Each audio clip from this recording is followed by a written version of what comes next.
Hello and welcome to Tech Deals, part 7 of the $4,000 Ultimate No Compromise System Build.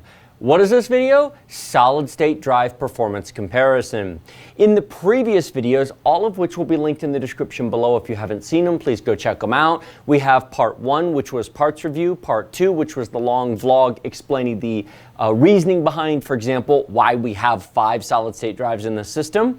Part 3 is the build itself, part 4 is Windows install, part 5 is Windows performance review, part 6 is overclocking, and part 7 is right here, solid state drive performance review.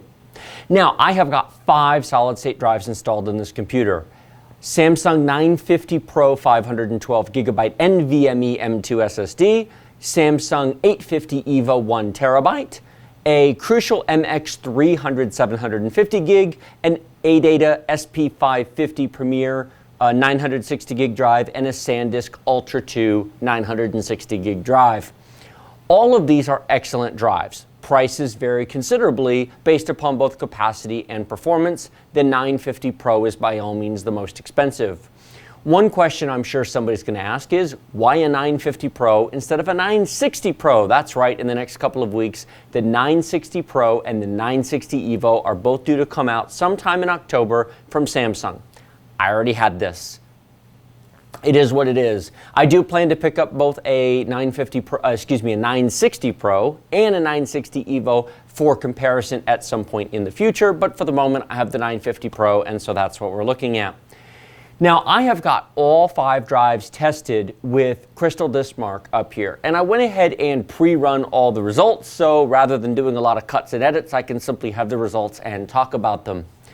Let me say this up front. If you're trying to figure out what solid state drive to buy for your own system, either a multi-$1,000 elite system or a more basic system, let me offer you this general advice. Any SSD is fine for most users. For your average user who is going to play some games, who is going to run Windows, multitask, run some web browsers, watch some videos, any SSD is fine that is from a major brand. Now, there are a couple of SSDs out there I would not recommend, but ADATA's SP550, Crucial's MX 300, SanDisk's Ultra 2, or the 850 EVO from Samsung, or soon the 950 EVO, although it's an NVMe drive, so the 850 EVO may be sticking around because it provides us with a serial ATA drive. All of those are good drives. What about other drives on the market? Well, this isn't meant to be a comparison and overview, but I'll mention it. Right now, I don't know that I would buy anything else. There are some other good drives. Toshiba's Tryon 150 is a good drive. I've used it.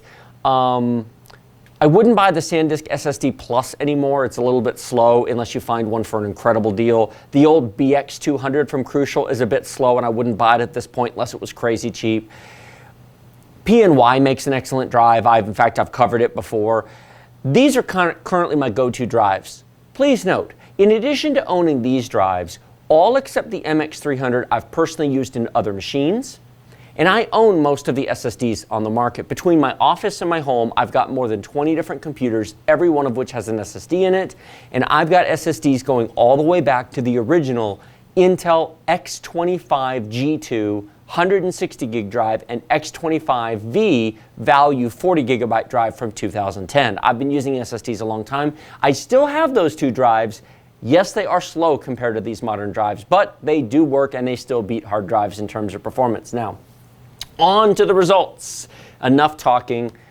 Of course, the 950 Pro wins. It should. It's expensive at about $320.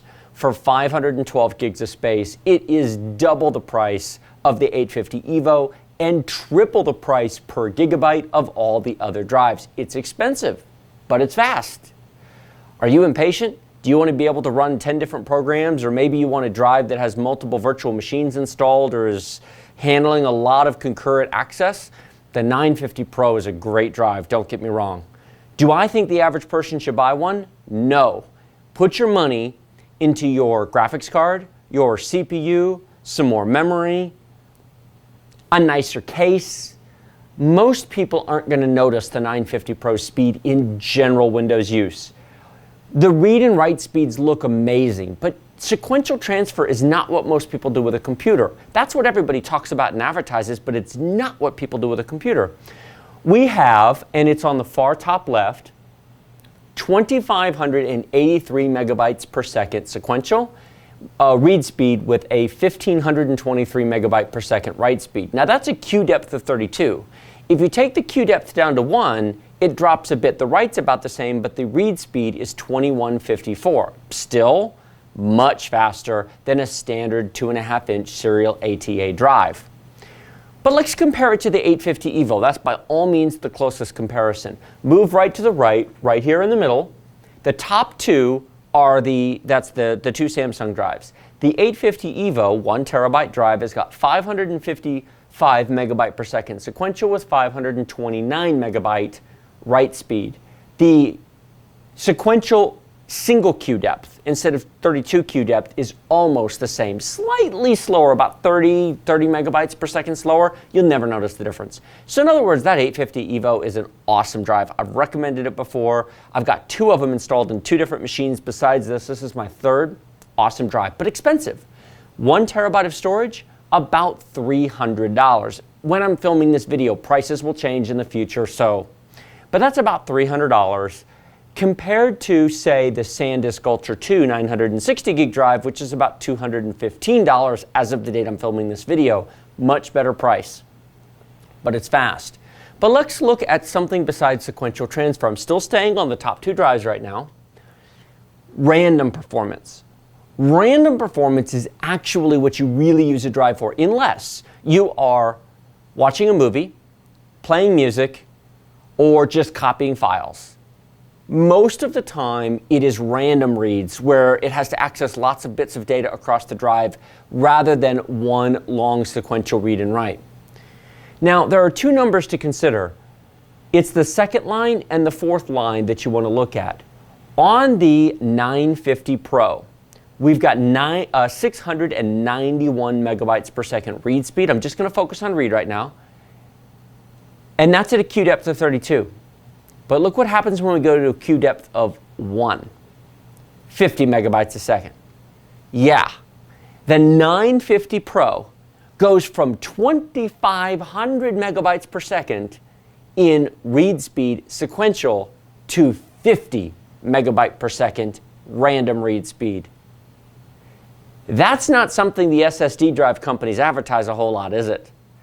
If you actually use your computer and you watch your read and write performance, unless you are directly just copying files from one SSD to a different SSD. From within the same SSD to another, it's going to be half the speed. But from one SSD to another, you'll never see the advertised performance numbers because those are all pure sequential transfer that's not doing anything. Loading games, loading programs, booting Windows, shutting it down, multitasking, you're going to be much closer to the bottom number on all of these drives. Now, in some cases, if you're multitasking, you may have a queue depth higher than 1, maybe 2, maybe 4. Queue depth 32 is actually unrealistic for the average desktop environment. That is more of a server workstation environment with multiple virtual machines running multiple copies of Windows or Linux or something else in the background. That's not actually a realistic desktop scenario for most people. So don't look at the 691 megabytes per second random read speed, look at the 50. But let's come over to the 850 EVO. The 850 EVO does 395 megabytes per second, queue depth 32. It's about half. I know it's not quite half, but it's about half of the 950 Pro. So 850 EVO is half the speed of the 950 Pro in random read speed, queue depth 32. But I just said that that's not typical for a desktop environment. Even with everything I'll do with this computer, it's not typical. Let me put a big disclaimer up here. I personally would not have bought the 950 Pro if I didn't have a YouTube channel. The 850 EVO is enough. I bought the 950 Pro to review it, to include it in videos such as these, because I have a YouTube channel. Otherwise, even with this computer, I would have made the 850 EVO 1 terabyte drive my boot drive, is what I actually would have done had I not needed to do this. So, the people I think should buy a 950 Pro, and there are some, are people who run virtual machines, who do heavy multitasking. And if you do heavy multitasking, you know who you are. And if you have to ask yourself, do I do heavy multitasking? No, you don't. Heavy multitasking is having not just 20 programs open, but 20 programs open that are doing something. Or you're operating a workstation or a server that has a lot of outside requests coming in. Maybe you're serving 4 or 5 different machines in an office, and everybody is pulling files off of that machine. You might want to have a 950 Pro. Everyone else get the 850 EVO. Or take a look at the upcoming 960 EVO, depending on where its price lands when it comes out. I will talk about that when it comes out, but it isn't here yet. Now let's look at the line 4, which is the typical desktop environment. Single queue depth, 4K, 33, we'll call it 34 megabytes a second. It's 33.98, 34 megabytes per second. That's only about a third slower than the 950 Pro at 50. On a day-to-day basis, I don't believe most people, I know there's exceptions, and if you're an exception, fair enough.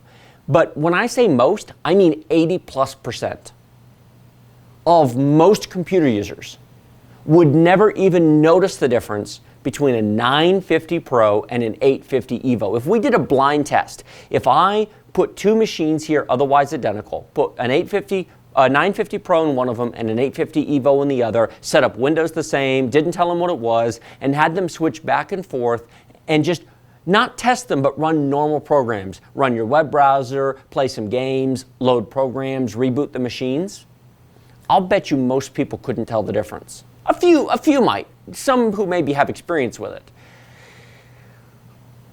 But it's actually more than half the performance. And that's more typical of a normal user. So 34 megabytes per second is really good. Let me briefly talk about write speed. Now, the average person doesn't write that often. How often do you write? Windows updates, a program update, maybe you download a new game or download a new program. You do it occasionally. Most people have far more reads than writes. In terms of write speed, the sequential rates, of course, are incredibly fast. We have 1500 megabyte on the 950 Pro and 500 megabyte on the 850 EVO. That's great. You probably won't get those unless you're just copying files. Let's take a look at the 4th line, queue depth of 1. 226 megabytes per second on the 950 Pro versus 125 megabytes per second on the 850 EVO. Are you downloading a new game off of Steam or Origin? I'll bet your download connection's a whole lot slower than that. Yes, they have to be unpacked and installed and read and initialized, and to be sure, that does have some effect on the performance. However, you don't do it that often. They're both fine. It's not going to be an issue for like 95+% made up percentage number of users out there. Yes, I made up that number, but the reality is, unless you're writing data all the time, it doesn't matter. Let's move to the bottom 3 drives. That's the 2 Samsung drives. Let's take a look at the bottom 3 drives. We have on the far left, the ADATA SP550 Premier. In the bottom center, we have the SanDisk Ultra 2, and then on the right closest to me, we have got the Crucial MX300. Now I want to throw up a quick disclaimer here. I really should have said this at the beginning of the video, but let me toss in a disclaimer. Solid-state drives have different performance levels based on the size. These numbers are valid for these sizes. Even the MX300 is a little bit unfair, not a lot, but a little bit, because it really should be the 1 terabyte drive to compare to the other 1 terabyte drives. That's the 750. It'll be a few percentage points slower. Where the performance really changes is down at the 250 gigabyte size. Now, the actual sizes range. The 2 on the far left are going to be 240s. The Crucial is 275. And then the 850 EVO is going to be 250. But it's all at about the 250 gigabyte level. All those drives are slower than these big ones. How much? It varies. But I will say that I definitely wouldn't go smaller than the 250 gigabyte size. And if you have the money and can swing it, the 500 gigabyte size, or 480 or so, is about the sweet spot of price and performance, about $100 to $120 depending upon the drive for the bottom 3, and about $150 for the 850 EVO for the 500 gigabyte size. Those numbers will be really close to these numbers. Now, I'm not going to get into why that's the case because that would make this video too long. Let me just say that it just is that way. Starting with the ADATA, I'm going to talk about sequential numbers briefly, but then we're going to move right to random. 450 to 500 gigabyte per second sequential read speed, perfect, no issues, awesome fast drive. Write speed's a little slow. 200 to 220 gigabyte per second sequential write speed. Again, how often do you write lots of data? How often is that data sequential? Windows Update, downloading Steam games. Well, downloading Steam games is going to be limited to your internet connection. Running program updates, that's all random, or most of it's random. Odds are the sequential write speed will never matter for most of you. It doesn't bother me, and I work with a lot of video work, but I'm actually going to use the SanDisk Ultra 2 in the middle. Why? 530 to 560 gigabyte per second sequential read speed and 370 to 310 gigabyte per second sequential write speed. Again, plenty. The MX300, 450 to 500 sequential write, and then 480 to 500 sequential, reverse those, sequential write speed. You say too many of these numbers in a row and it gets all kind of jittery. There we go. So the sequential speeds are all fine. If the ADATA numbers bother you, fine, buy an Ultra 2. They don't bother me because I don't think most people write that much, but if it bothers you, by all means, get one of the others. In fact, frankly, for sequential write speed, the MX300 is amazing for its price. Random.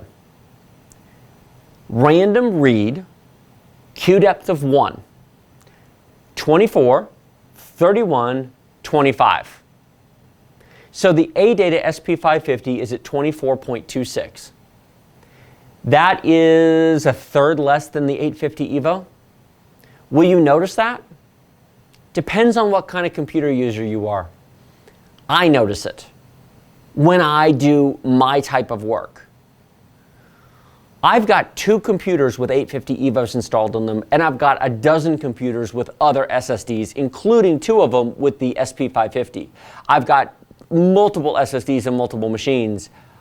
I actually can pick out the 850 EVO from the other drives. But do you own 20 computers with SSDs in every one of them? Have you been using SSDs for 6 years, including all the way back to the original Intel X25s? Probably not. If you are, well, you might be an exceptional, different, unusual. What's a diplomatic way to put that? You are the exception to the rule. How's that? Most people will never notice that compared to the 850 EVO. However, in my solid state drive overview, when I had an SP550 on the desk on that side of the desk and the 850 EVO and the Ultra 2 on this side of the desk, I said at the time, if you have a $300, $500, $800 computer, buy the cheap drives. You'll never notice the difference. It's just fine. If you're putting together a $1,200, $1,500 overclocked gaming rig and you're going to be doing a lot of stuff with it, buy the expensive drives. That advice was true then. That advice remains true today.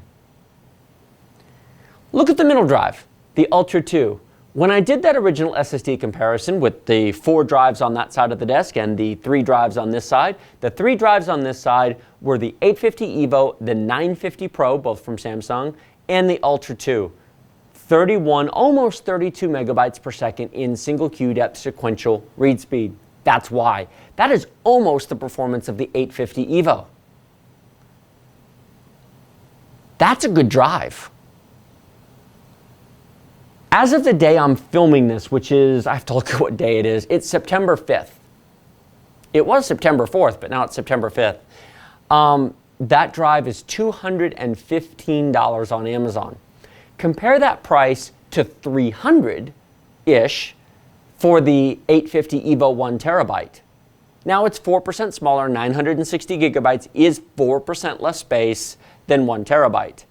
But it's not quite a third less money. I think most people really ought to buy an Ultra 2 if it's at $215. Now I've seen the Ultra 2 price jumps all over the place.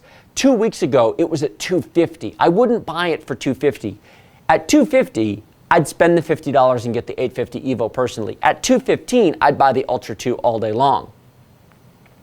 What about the MX300? I like the MX300. I like the MX300 for a couple of reasons. First, it's a new drive. It's a new design. Crucial just released it this summer. Now, new doesn't always mean better. The 850 EVO and the Ultra 2 are both about 2 years old, and they're spectacular drives. But the MX300 is very competitively priced, and most importantly, is available inexpensively in an M2 SSD. I've recommended it before on my channel for laptops that have an M2 slot, specifically the Dell Inspiron 15-inch laptop computer that comes with a hard drive but has an open M2 slot. I filmed that upgrade. Now, in that particular video, I put an 850 EVO M2 SSD in it because I had one. If I were buying that today, I would have bought the 300. Why? Less money. You can currently, as of today, buy the 275 gigabyte M2 300MX SSD for $73. It is about $3 more than the 2.5-inch drive. That's a bargain to be able to easily install it in the M2 slot. Now, I don't want to keep going about M2 drives, but I will say serial ATA M2 drives are the same performance as the 2.5-inch serial ATA M2. A 300MX in M2 and a 300MX in the 2.5-inch serial ATA are exactly the same performance. The 950 Pro is this fast. It's also an M2 drive because it's NVMe and not serial ATA. That's a very important difference. The 850 EVO is available in an M2. It's no faster than this one. It has to be an NVMe. The 960 EVO is NVMe. The 950 Pro is NVMe. The 850 EVO and the MX300 are serial ATA. Now, look at these sequential write speeds. Those are amazing. That's really good for a drive at that price. But look at the random read and random write. Honestly, it's no better than the ADATA. It really isn't. Because at that price level, you're giving up a little bit of that random performance in order to get to the price point. Because the MX300 is pretty competitively priced. And you do have the benefit of it being from Crucial, which is the consumer-facing arm of Micron, which is, I believe, the largest, if not the second largest memory maker on Earth. They make their own controllers, they make their own flash chips in partnership with Intel, so you're buying a vertically integrated product. They're well known for having good quality products. Now, 25.7 versus 24.26, basically the same. The Ultra 2 is faster. If you can find an Ultra 2 for a good price, I would buy that one. Big picture time. Does it matter which one the average person buys? No. I said this at the beginning of the video. It doesn't make any difference. The average person will not notice a difference between 850 EVO, Ultra 2, MX300, or ADATA SP550. Power users, enthusiasts, if you spent $1,200, $1,500 on your computer, I definitely recommend that you buy the 850 EVO or the Ultra 2. Extreme users, hey, if you're spending this much on your computer or you're doing the kind of work that maybe needs it, all right, get a 950 Pro or the upcoming 960 Pro or 960 EVO. I don't think the average person needs it. I don't think it matters, but that's fine if you want to spend the money. It's expensive. Most people should buy based on price within a set of brands, and I recommend these drives. They're excellent drives from excellent companies. Complete side note, just as a data point, I left it up here just for fun. This isn't a benchmark of the machine itself. This is CPU-Z. I went ahead and ran this earlier. Now, this machine is overclocked. If you watch the previous video, the overclocking video, this is running at 4.2 gigahertz. The RAM is running at DDR4-3000, just like it was in the overclock. And it was stable for 2 hours of stress testing on ADA 64. I have a comparison up. I can't make this bigger, unfortunately, but the blue numbers are this machine. The purple numbers are the i7 6700K at stock speed, in fairness. The top numbers, 2016 for this machine versus 2031 for the i7 6700K. Statistically, that's an exact tie. Yeah, I know the numbers are 15 apart. I could run this test 6 more times and the numbers will vary by 10 or 15 each way. It's never quite that exact. So it's an exact tie at stock speed. Now somebody's bound to say, wait a minute, you can overclock the i7-6700K. Yes, you can, and it'll win that benchmark on the single-threaded performance. However, nothing you do to an i7-6700 will ever catch the bottom number. 12,103 in the multi-threaded on this machine versus 8,554 on the i7-6700K. Now, can you get the i7-6700 up close to 10,000? Yes. I'll do that at some point on a 6700, but you won't get to 12. Not in anything remotely reasonably priced. I mean, sure, maybe with liquid nitrogen and a specialized open loop cooling system and an external refrigerator maybe, but not in a comparable, not with this cooler in this case you won't.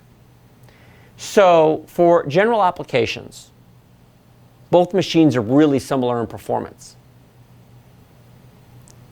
But in multi-threaded, multitasking applications, this machine kicks butt. Not to worry, coming up soon are going to be game performance videos, 3D rendering and video rendering benchmarks, which I have not done on my channel before. I'm looking forward to doing those.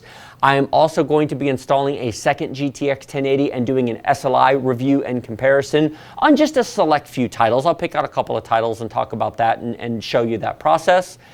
If you have not seen the previous videos, again, you shouldn't have gotten this far in this video if you haven't, but those will be linked below, as well as the future videos. Remember to subscribe to get notifications of upcoming videos. I hope this was interesting and helpful to you. Like this video if you like it, don't if you don't. Subscribe. Questions and comments below this video, and check out the video description below for links to all the other reviews on this computer, and most importantly, the links to Amazon and Newegg, where you can buy all the parts, because that's where I bought them, and this is a whole lot of fun. Thank you very much for watching, and I will see you in the next video.